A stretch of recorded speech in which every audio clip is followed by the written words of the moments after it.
What's going on, everybody? Rob Dauster here from the Field of 68. And today we're going to bring you another episode in our NBA Draft Prospect Profile series. These are going to be dropping throughout May and throughout June, a couple a day.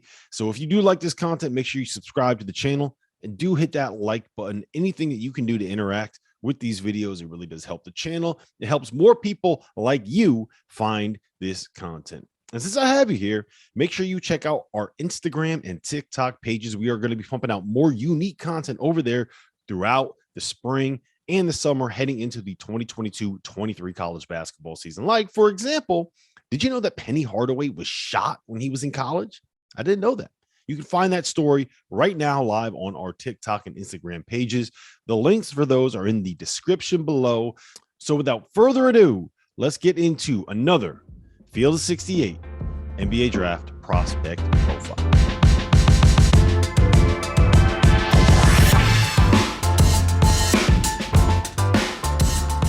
Now, welcome back to another episode of the Field of 68's 2022 NBA Draft Prospect Profiles. And I have with me today the foremost expert when it comes to breaking down the NBA draft and breaking down prospects in that draft. That is Sam Vecenie, the host of the Game Theory podcast and an NBA draft writer for The Athletic. Today, we are going to be diving into Jaden Ivey, who is one of my favorite prospects in this draft, and a guy, Sam, that I think you can make an argument might have as high of an upside as anybody else at the top of this draft. So let's start with this. Jaden Ivey, is he the best point guard in this draft? Can you classify him as a point guard?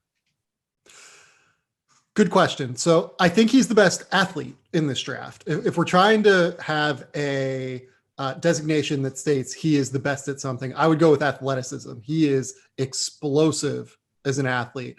There are moments on tape where he is just in front of a guy and someone's defending him one-on-one at the point of attack, and he just runs around him like it's a joke. He's like, the last time I've seen something like this was Ja Morant, John Wall. Like that's where those comparisons come from, right? Now, is he a point guard? I think that those questions remain because there are some skill set questions. His in-between game needs a lot of work. He's not a natural playmaker and passer for others all the time. But given the way that he can create offense with the ball in his hands, I would classify him as the best lead guard in this class. And I hope that he can develop the skills that he needs to develop along the way to continue to be an effective guy that has the ball in his hands throughout the game. Yeah, he's a marvel to watch, especially in transition. There was nothing like him in college basketball this past season. I think Ja Morant is the only guy that I can remember that was as electric where, you know, when he gets the ball and he's heading up court with a head of steam, it's the kind of thing where you have to watch it because you know that there's going to be a highlight that goes viral coming out of there. Now, he did average 17 points this past season, averaged 5 boards, shot 36% from 3, which I think is probably a little bit low for what I would rate him as a shooter. The number that really stands out to me, he averaged 3 assists. Ja Morant was a double-double guy when he was in his sophomore season at Murray State. I think Ja Morant is one of the best all-screen passers, ball screen readers. I don't know however you want to phrase it, that I've seen coming out of college hoops. And that's not something that I think is a strength for Jaden Ivey. And you kind of reference that. So when you get to the NBA, right, can he develop that? Is there a way to find to improve on that skill set, or is it just something you have it or you don't?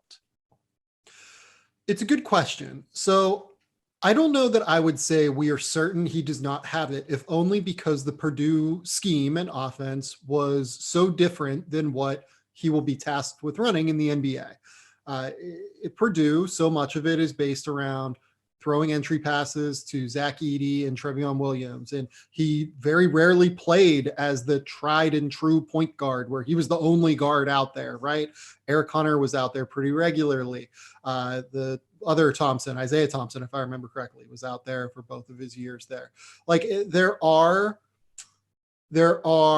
things that he will have to improve on as a playmaker. And there are reads that he will have to get more comfortable with doing more often.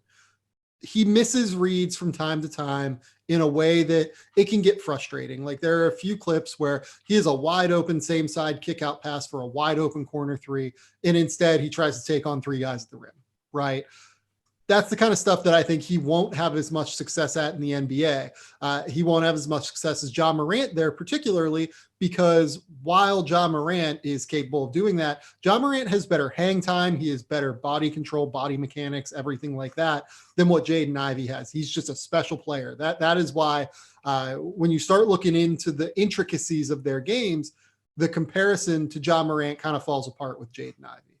Having said that, I really wonder what he looks like when we get him into a wide open ball screen scenario. If we can get him, all of these touches and all of these reads early in his career, I think there's a chance he can develop them. He might have it naturally in his repertoire, and we just haven't seen it yet in a way that I think makes him, because the tape doesn't actually have the answers for the questions we're asking, like he just wasn't tasked with doing it. It makes it kind of difficult to expect one way or another what Jaden Ivey will bring to the table as a ball screen creator. The other issue that I have, the other big question mark, there's three of them that I have with Jaden Ivey overall. The second one is the midi game. You kind of referenced this earlier. Yeah. When you watch the best lead guards in the NBA, they all have that 12 to 18 foot pull up in their locker, and they can hit it consistently, and it's basically automatic. It's a layup for them. And you probably have numbers on this that I don't have in front of me right now, but I don't recall seeing Jaden Ivey hit very many 12-foot pull-ups this past season. Yeah, so if I remember correctly, per Synergy, Jaden Ivey was something like 8 for 35, 8 for 38, something like that. Those are Rob Dauster numbers right there. Yeah, from the mid-range game. Yeah, something in that range. And the other thing is that he has a burgeoning floater, which is the other way that you can counteract that, right? You have to have some sort of answer in the middle. Ja Morant, Trae Young, those guys have floaters, little push shots that they use. Some guys like the mid-range pull-up, like CJ McCollum, things like that.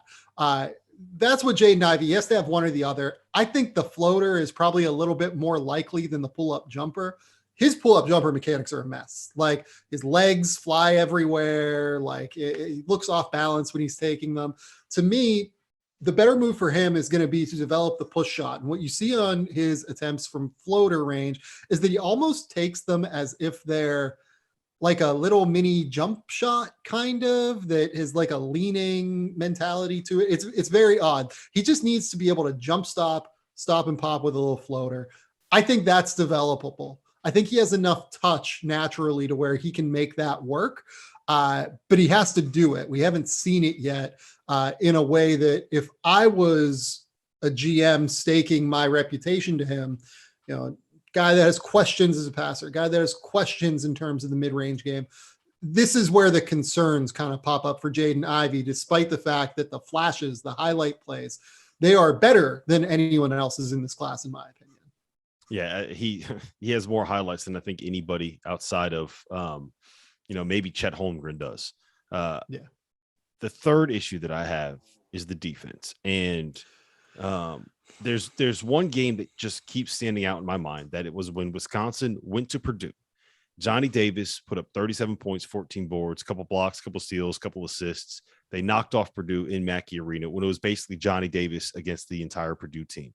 And I know that Jaden was in a little bit of foul trouble that game, but there was never a point where he said, you know what, fuck this. I got him and he ain't scoring. And if he has the physical tools to be a great defender, I don't know if he has the want to or the will to be a great defender. And that's a little bit of a red flag for me. So when you talk to people about Jaden Ivey, the thing that they will tell you is that he's very competitive and that he really genuinely cares about winning at a level that is uncommon. Like he really wants to win basketball games. I agree with you. The defense was really bad this year. It was very, very poor, particularly I thought at getting through screens. He's actually better at chasing and like lock and trailing off the ball, getting through screens, than he is dealing with on ball screens. And as a point of attack defender, as a guy that we're potentially evaluating as a lead guard, I think that that's actually the more critical side of it. He needs to be able to fight through those screens. He needs to be able to give second, third efforts consistently to be able to get through those screening actions.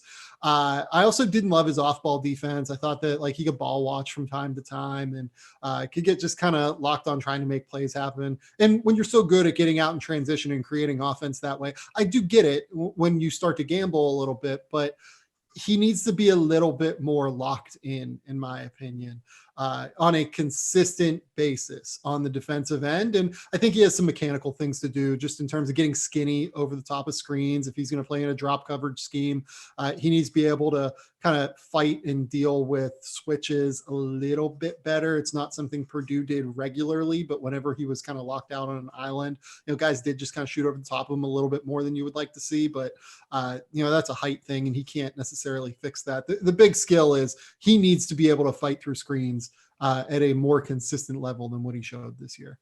All right. So I want to ask you this question, kind of big picture about this year's draft class. For my money, I think there is basically a top 5. That's Jabari Smith, Chet Holmgren, Paolo Banchero, Jaden Ivey, and Shaedon Sharpe. And I think that they've kind of, at least the way that I look at them, they've kind of set themselves apart. I think you have to take Jabari number 1 because of the combination of his floor and what his ceiling can be if he kind of adds that individual game.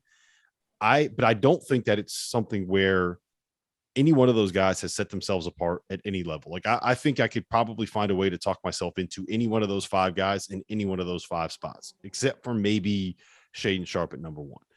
What is the likelihood that Jaden Ivey could end up being a guy that is the best or ends up being the best player out of those top 5 prospects or anyone in this draft class? Yeah. So let's say, just ballpark it, right? We have 5 guys here, 20% for everyone. I would say that I trust Jabari more than all of the others. I think we're kind of underrating Jabari's ceiling a little bit, given the fact that he's this enormous shot maker and shot creator who also defends at an exceptionally high level on the ball and Totally can agree. like weak side rotate defensively. Like I would say his chances are somewhere between like 35 and 45%. I would say Chet, if it works, like you essentially have to say like Chet has a 50% chance of working and 50% like of just not working at the level we think. If it works, he's going to be the best player in this draft, I think. Like it's just kind of that simple. There's more downside with him, and that's why general managers are terrified of selecting him. But let's say he has. It's amazing. Not to cut you off with Chet. He's the one guy that I can remember where GMs are terrified of drafting him because you could get fired if he ends up being a bust. And they're also terrified of not drafting him because you could get fired if he ends up being Giannis. No, it's real. It's real. Like teams don't know what to do with him yet. And I tend to trust him a little bit more because I trust the human being at play there. Every person you talk to says extremely professional, great work ethic, good person to be around. Like all of the boxes get ticked there, right? So I like to think that he's whatever his frame is, whatever he can max out at, right? He's going to max out. It's just whether or not the frame allows it. And I don't know that we have an answer to that, unfortunately. Let's say he has, 30% chance to be the best player in this draft. Paulo, something like, 15, maybe, maybe something in that range. Jaden, I would say right in the 15 range as well. I would absolutely put him in that ballpark. I'm a little bit less high on Shaedon maybe than you are, but I think Shaedon has a ceiling to be one of the better players in this draft for sure. So, maybe we're talking 35, 30, 15, 15, 5, and I would throw Jaden like 15% there. Yeah, that was good math. I was doing it in my head. I was like, is he going to get to 100% on this? Math is good.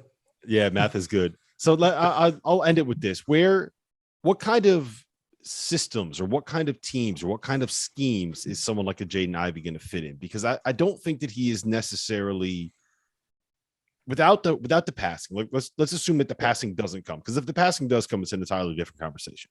But if the passing doesn't come, he's not someone that can fit in every style. So are there teams that you think he would fit well with? Yeah, the team that I've pointed out is Detroit. I actually really love the idea of putting him next to Cade Cunningham. The one thing that Cade doesn't really have is that like crazy burst athletically. Jaden Ivey would have that kind of burst that would allow them to get easy points. And then when the game slows down, because he can shoot and knock down shots off the catch, he actually can play off the ball with Cade. And then you can use Cade to warp the defense and then kick it out on the weak side to Jaden. And once that defense is warped and in motion, Jaden's gone. Like, it's over. He's going to be able to get to the rim with ease because of that burst and that athleticism. I love the Detroit fit at a really, really high level. Just kind of trying to think through. I don't really love the Houston fit. Orlando would be interesting, but they just drafted another guard in Jalen Suggs last year that, you can't really plan on Jaden Suggs being great after his rookie year. So I think that if you thought Jaden Ivey was the best player in this draft, you should take Jaden Ivey at the end of the day. But I personally don't, and I think they should take Jabari Smith as well. Oklahoma City would be interesting. Their two guards that they have, Shai Gilgeous-Alexander and Josh Giddey. We can't send anybody to Oklahoma City. I like Jaden Ivey. We can't send him to Oklahoma City. Can't do that to him. I don't know, man. That's a fun team. Like, I'm in on it, man. Like, let's give them some burst. Let's go. I'd rather. How much of you saying that you like Oklahoma City has to do with the fact that they got Poku on that roster? And it's 40% at least. It's a lot. It's a high number. Pokuism is real, folks. It's. Looking down the order, the interesting one is, we've talked about him as if he's the number 3 or number 4 prospect, right, in this class behind Jabari Smith and Chet Holmgren, and, something in the mix with Paulo Banchero. I think Paulo is a little bit more polarizing than people think. Houston at number 3, I don't really love the fit with Jalen Green because both of them are ball dominant. Neither of them are high level passers. I worry a little bit that could be like oil and water a little bit, or maybe oil and oil together. And that too much oil is bad. Or is the Kings at number 4, who have De'Aaron Fox, who drafted Davion Mitchell last year, who drafted and traded Tyrese Halliburton the year before. So that'd be 3 straight years drafting a point guard when you already have De'Aaron Fox on the roster. So I'm not opposed to it. And at the end of the day, I would just do it. If I was the Kings, I would take the best player on my board.